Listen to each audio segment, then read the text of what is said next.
이제 삼국의 전성기를 볼 텐데요. 여기에 가야가 추가됐으니까 오늘 가야도 주목해 주세요. 자, 가장 먼저 전성기로 치고 나온 나라가 백제죠.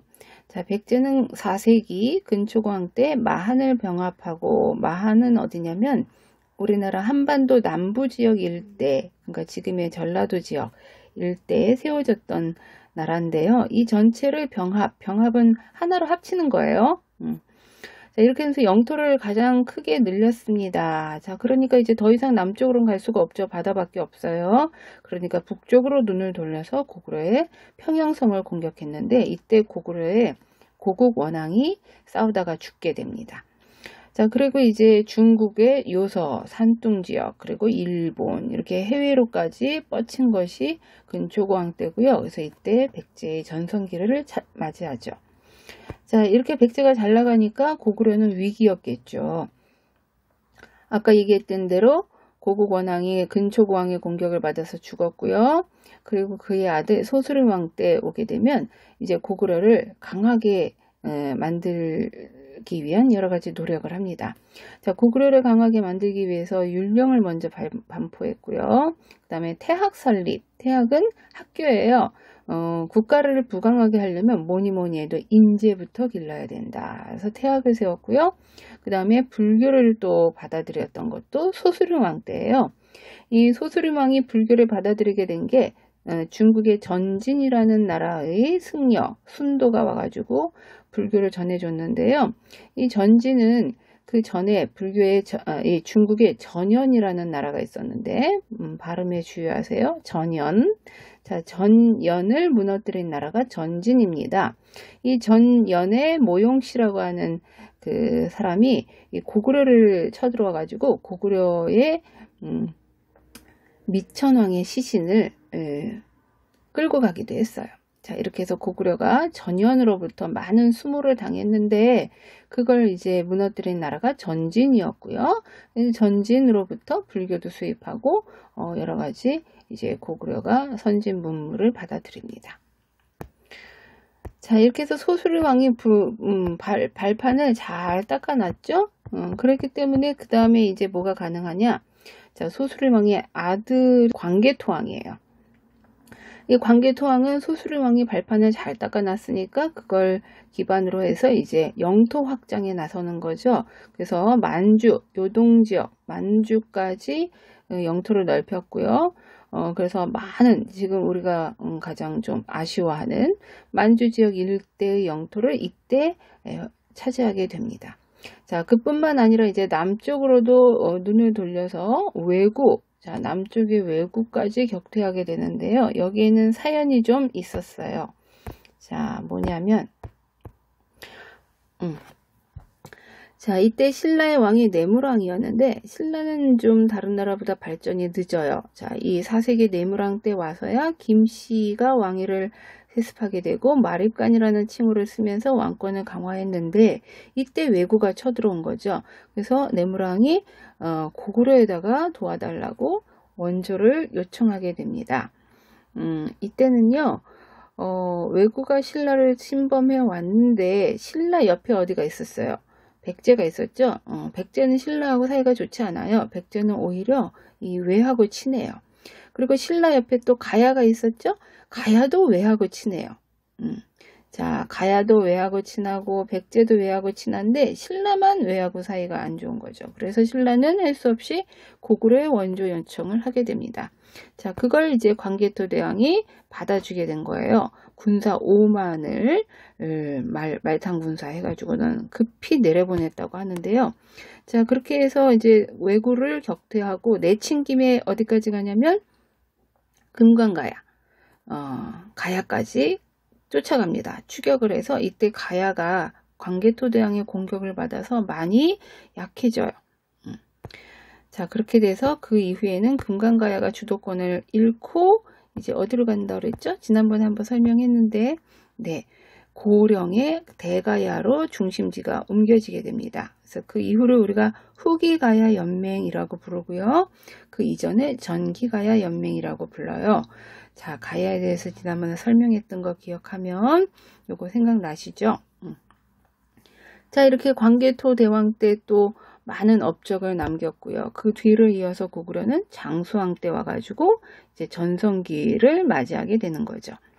자, 북쪽으로는 이제 영토를 너무 넓히다 보니까 이제 더 북쪽으로 갔다가는 중국과 전쟁을 해야 되죠. 그래서 장수왕은 관심을 남쪽으로 돌리게 됩니다. 자, 고구려의 남쪽, 자, 어디가 보이나요? 한강이 보이죠.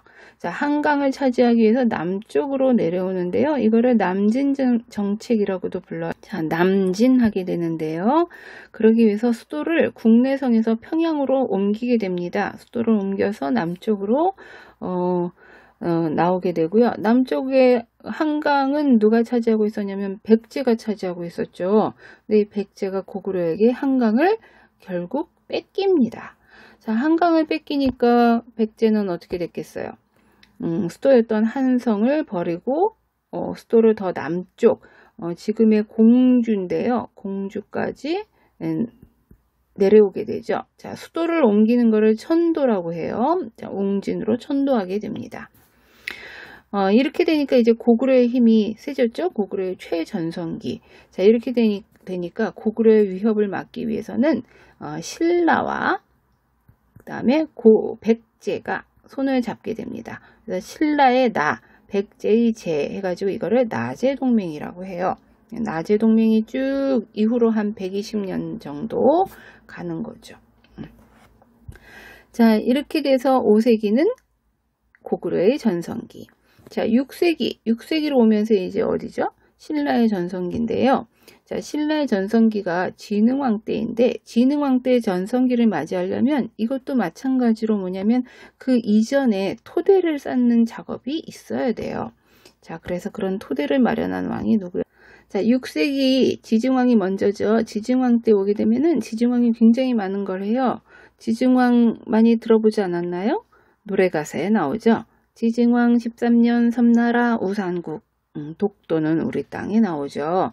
자, 그 우산국이 바로 오늘날의 독도를 가리키는데 우산국을 복속은 뭐냐면 자기 영토로 삼았다는 얘기입니다. 우산국을 복속시킨 왕이 지증왕이었고요. 지증왕 때부터 신라는 비로소 왕이라는 호칭을 씁니다. 그 이전에 내물왕 때는 왕은 아니고요. 마립간, 그러니까 내물 마립간이라고 불렀고 왕이라는 호칭은 지증왕 때부터 사용해요. 나라 명칭으로 신라를 사용하게 되는 것도 지증왕 때부터입니다. 그 이전에는 뭐 사로국 이렇게 불렀죠. 그리고 지증왕이 우경을 실시했다는 기록이 있는데요.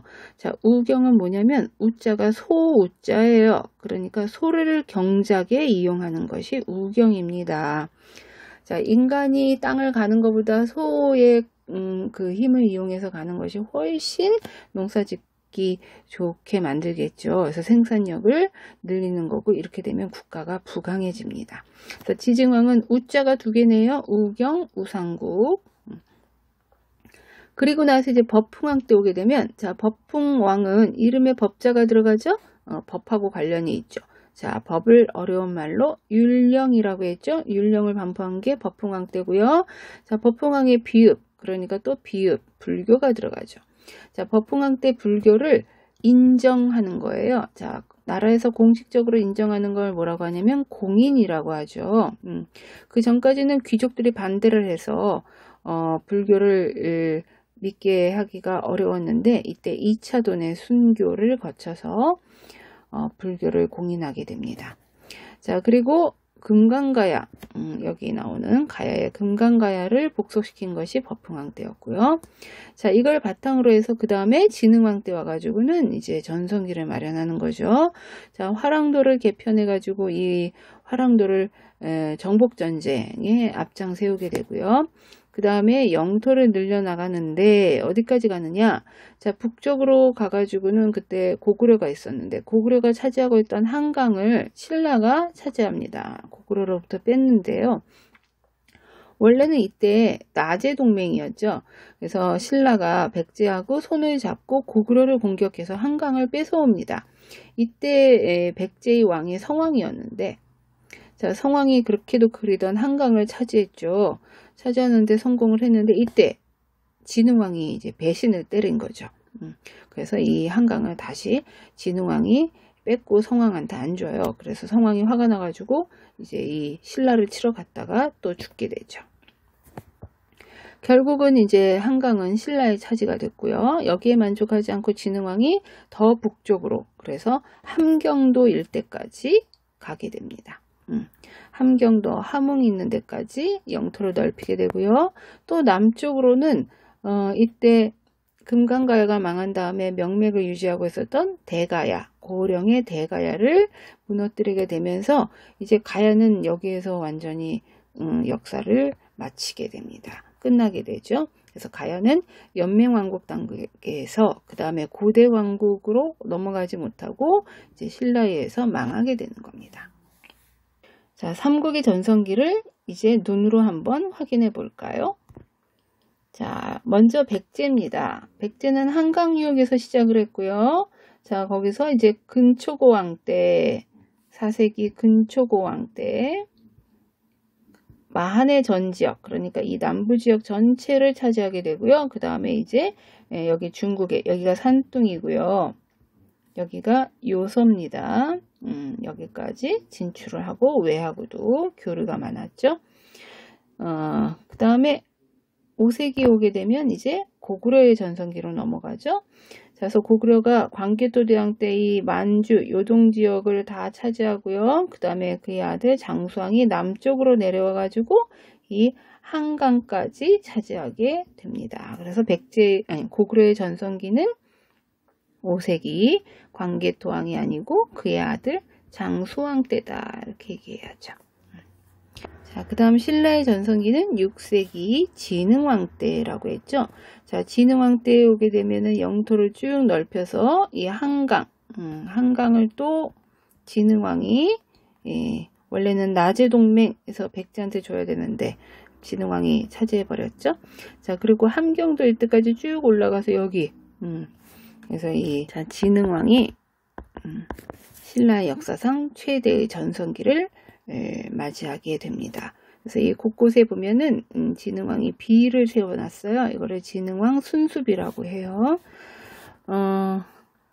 이렇게 보면 삼국의 전성기의 공통점이 하나 보이네요. 뭘까요? 바로 한반도의 가장 중심지가 되는 한강을 어느 나라가 차지하고 있느냐, 한강을 차지하고 있는 나라가 그 시기의 전성기를 맞이하고 있다라고 볼 수 있겠죠. 한강이 매우 중요합니다. 이번에는 각 나라의 대표적인 유물을 볼게요. 자, 백제의 전성기는 4세기인데 백제의 유물로 대표적인 것이 바로 이러한, 자, 이거는 칼입니다. 칼. 자, 칼인데요. 이 끝에 이 부분이 이제 자루가 있었겠죠. 멋진 자루를 연결해 가지고 이제 손에 쥐는, 여기 손에 쥐고 휘두르는 건데 모양이 좀 이상하죠. 이 칼로 뭐 사람을 찌른다든가 하면은 어디 상처나 내릴까요? 이 칼은요, 싸우기 위한 무기가 아니고 이거는 상징적인 칼입니다. 보면 이 칼에 이게 삐죽삐죽 나와 있는 이게 이제 나무의 가지에 해당되는 건데요. 몇 개인가 세볼까요? 여기 하나, 둘, 셋, 넷, 다섯, 여섯, 7개죠. 자, 그래서 이 칼의 이름은 칠지도라고 합니다. 이 칼이 일본에서 발견이 됐는데요. 뒷면에 보면은 이제 글씨가 적혀져 있어요. 근데 그 글씨의 해석을 두고 우리나라 쪽과 일본 쪽의 주장이 엇갈리죠. 우리는 백제가 일본의 왕에게 하사했다라고 얘기하고, 그게 아니고 이제 일본에서는 백제의 왕이 일본의 왕에게 바쳤다, 이렇게 해석하죠. 자, 그 다음에 고구려를 보면, 자, 고구려의 대표적인 거, 자, 여기 이게 어디냐면 중국의 지반현에 있는 건데요. 지린성에 있는 건데 커다란 비석이 있습니다. 이 비석의 내용을 보면 글씨가 한자로 쓰여 있는데 한 1500자 정도 되고요. 그 내용을 보면은 주로 광개토대왕의 살았을 때 어떤 업적을 남겼는가 하는 얘기가 적혀져 있습니다. 그래서 이 비석의 이름은 광개토 대왕능비죠. 그럼 누가 세웠을까요? 네, 그의 아들 장수왕 때 세웠던 비죠. 여기에 보면은 재미난 게 하나 있어요. 이 비가 얼마나 큰가 하는 걸 알려주는 건데 여기 사람이 서 있거든요. 사람의 키가 사람이 옆에 이렇게 서 있으니까 이 비의 높이가 어느 정도인지 가늠할 수 있죠. 얼마나 될까요? 사람의 높이가 2m는 안 되겠죠? 그러니까 약 2m로 잡으면 하나, 둘, 셋. 그러니까 지금 6m가 조금 안 된다. 이렇게 보이죠. 자, 그 다음에 신라에서 나온 겁니다. 신라에 무덤이 많아요. 큰 무덤이 많은데 그 무덤 안에서 이런 그릇이 나왔어요. 자, 이 그릇을 밑바닥을 딱 이렇게 밑바닥을 올려다 보니까 여기 또 글씨가 적혀 있는 거죠. 뭐라고 적혀 있을까요? 자, 자세히 보면 뭐라고 적혀 있냐면 국강상 호태왕이라고 쓰여 있습니다. 그 국강상 호태왕이 누구를 뜻하느냐? 바로 광개토 대왕을 뜻하는 거죠. 그래서 이거를 광개토 대왕의 이름 호우라고 하는 이름이 새겨져 있는 그릇이다. 명은 새겨져 있다는 뜻이에요. 호우가 새겨져 있는 그릇이다. 해서 호우명 그릇이라고 부릅니다. 자, 이것도 언제 만들었냐? 이것도 이제 광개토 대왕의 이름이 남겨져 있으니까 그 이후, 즉 장수왕 때 만든 거죠. 그러면 광개토 대왕의 이름이 새겨진 그릇이 왜 신라의 무덤에서 발견이 되었을까요? 이 무덤의 주인은 정확하지는 않지만 아마도 신라의 고위층이었겠죠. 그래서 고구려에 이제 조공을 바치러 갔다가 거기서 이거 광개토 대왕 그릇 기념품인데 너희 나라의 하사하니 가져가라. 그러니까 이 사람이 아주 소중하게 모시고 와서 무덤에 보관한 것이 아닌가라고 추측하는 거죠. 그래서 이 호우명 그릇도 어디하고 관계가 있냐면 고구려하고 관계가 있다. 그러니까 옛날에 내무랑 때 신라가 왜구의 침범을 당했을 때 그 위기를 고구려 광개토 왕이 도와줬고 그 이후에 신라는 고구려의 신세를 많이 지게 된 거죠. 조공을 갖다 바쳤어요. 자, 신라도 비가 많이 나와 있는데 이 비석이 바로 아까 얘기한 진흥왕이 영토를 넓히고 곳곳을 돌아다 보면서 세웠던 순수비입니다. 이 순수는 무슨 뜻이냐? 수는 왜 밤에 경찰들이 도둑이나 돌아다니는 걸 뭐라고 하죠? 순찰이라고 하죠. 이거는 수는 돌아다니다는 뜻이고요. 수는 뭐냐면 지킬 숫자입니다. 여기가 내 영토니까 잘 지켜라 하면서 돌아다니면서 이제 감독을 했다는 거죠. 자, 이렇게 해서 고대 국가의 발전을 우리가 다 배웠는데요. 고구려, 백제, 신라가 이렇게 각각 경쟁을 벌이다가 나중에는 이것이 어떤 결과를 갖게 될지 다음 시간에 보도록 하겠습니다. 수고했습니다.